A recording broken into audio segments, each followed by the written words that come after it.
Hello and welcome to another live. I went live previously and I appreciate the feedback that I got from the previous live. I think I got three subscribers to join. I appreciate the fact that right now we are up to 1,673 subscribers. I think it's a tremendous thing because I had really underestimated the potential that live going live had because as per now I think the my production equipment is just my phone, so I find it a bit difficult to shoot videos and edit videos because I don't have any other equipment. I appreciate the fact that the feedback from the previous time, especially on lighting, I think I'm still working on that, and I think the whole intentions as to why I have not really rushed into solving that problem is because I think this is a channel that I have exclusively given for ideology or the exchange of ideas, primarily because I believe that that is what is the profound missing piece in the society that we are in.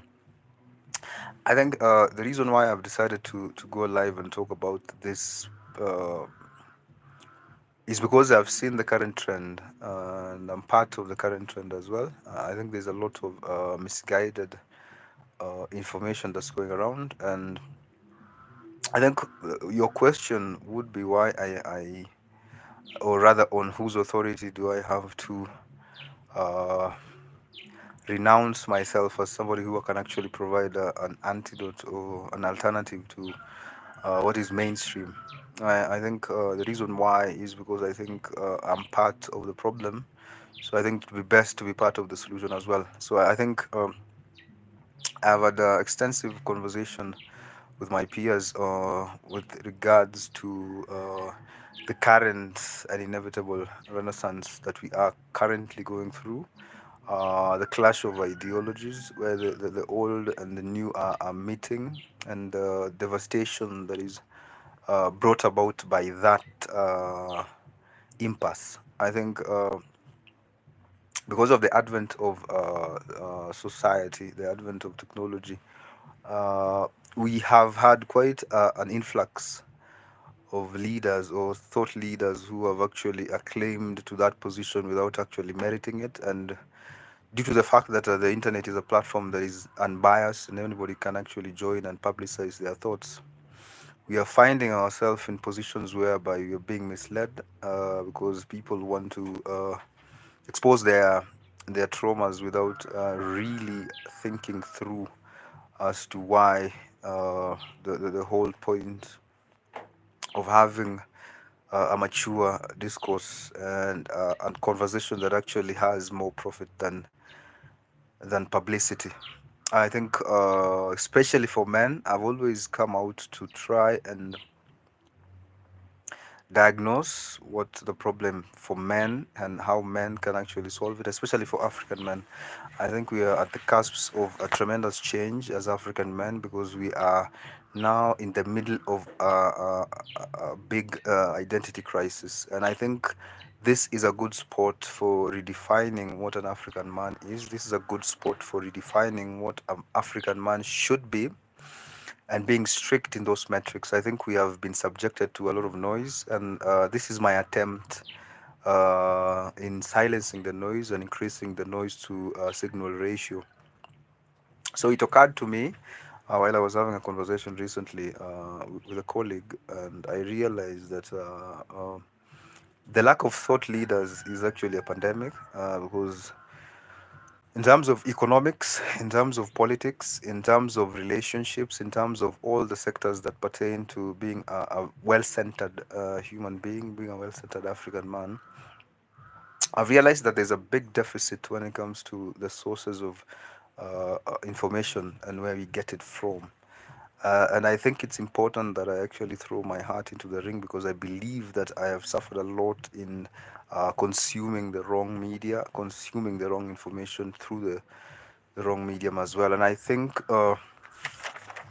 What actually informed me to actually talk about this is because I'm currently reading a Russian gentleman. I think you can see it, from Sergei Aksakov. It's a very difficult Russian name.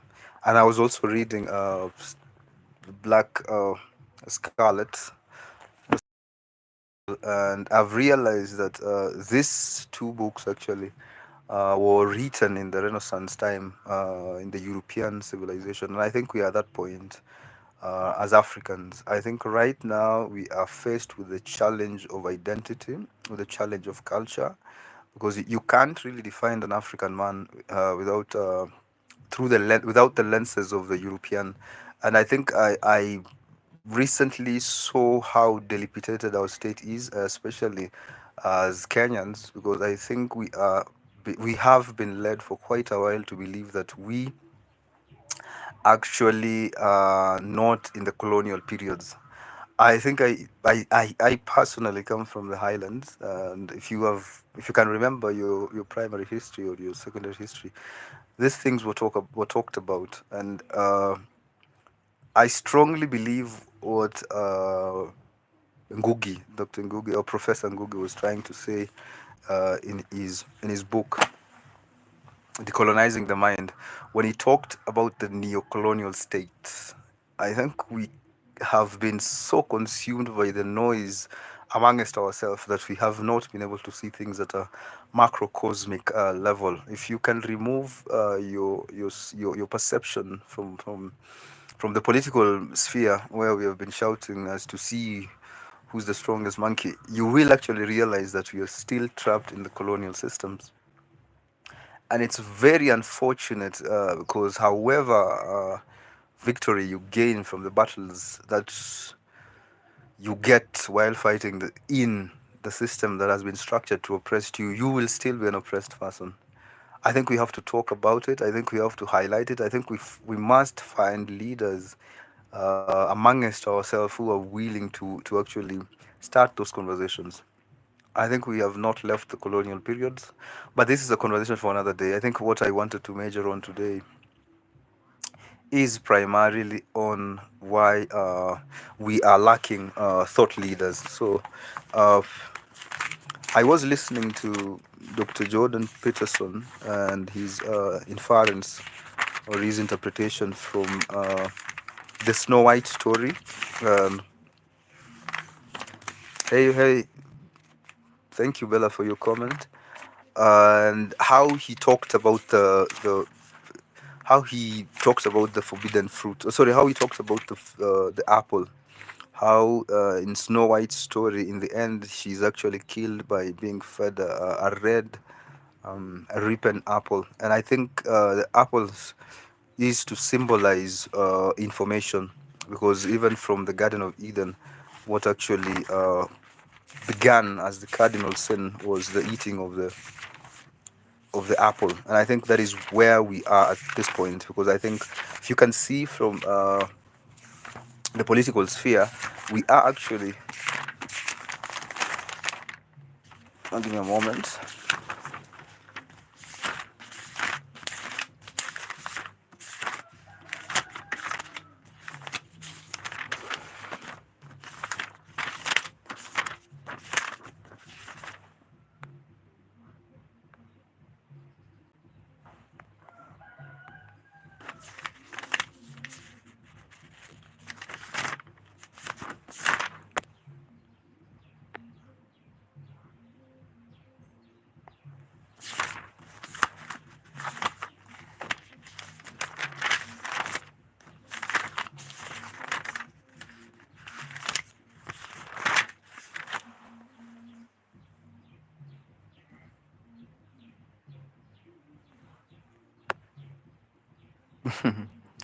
Naweza ongea Kiswahili, it's fine, but now programming yangu ya hapa I will not speak siwezi nini. It's difficult to explain, but I think in English, so speaking in Kiswahili itakuwa ngumu. It will be too mechanical, but I'll try in speaking in less. Maybe I'll slow it down kidogo.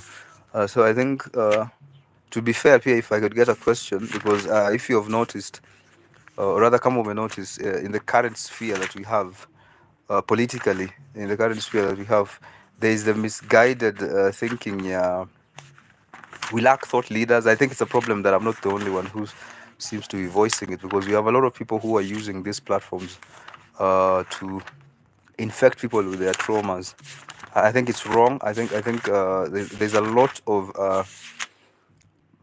monkey states. There's a lot of monkey tribe thinking that we have as a country, and I think we need to remove ourselves and realize that this is a systemic issue. I think nobody seems to be really addressing the problem that is the system. I think we are fighting each other within a system which is misguided. And I personally have been subject to a multinational company, and I've seen the damage that the white colonialists did. And most people, whenever we bring about this conversation here, colonialism, the effect that a colonialist has, we shut down very fast and very quickly. I think it's because they actually know that the system, the benefactors of this system, was selected exclusively by the colonialists. Because when the colonialists left, they actually left a well-adjusted system. And so I think what we are doing, sir, is we are serving the system. So regardless of how much progress you make within the system, you are still part of the system. And I think we lose more people who are saying that they're activists. We lose more people who are saying that we lose more people who are saying that they are fighting for the rights, because however you fight for the rights, it would not really have an effect, because what we are dealing with is a systemic issue. And I think if you see and if you look across the board, you will see that a lot of countries, the Asian system is different, the Indian system is different, the American system is different, the Chinese system is different. That is why they can actually participate at a global level. So we'll always remain as a third world country, even though we are the people with the most resources. The resources that I'm talking about are the natural resources, the environmental resources. That's why at this point we are the biggest sellers of carbon credit, which is something that is new to the market, and yet it has very big profit moving forward, because climate change is a problem, and we are at the epicenter of the solution to that problem. But as a benefactor, I don't think we'll benefit. It will just go the same way as the way tea has gone, as the way tourism is going, because most of the people who are profiting from these sectors are not Kenyans, or not Africans at large, or East Africans at large. And I think it's a problem, because we are still so far from actually using our capital. The system is put between the system is designed in a way whereby it's put between you and the capital. So for you to actually see the profit of what is God given to you, it will take years on end, because most of the people who are quick to be quote unquote investors are people who are from places, which you are not.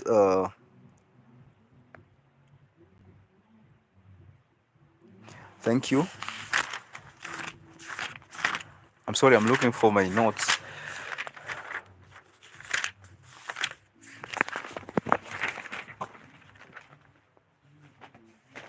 Where are you now?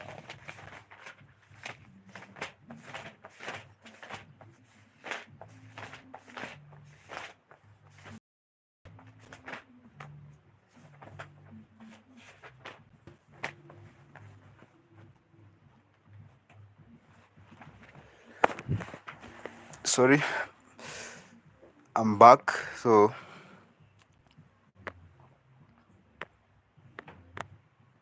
thank you, Bella, for the like.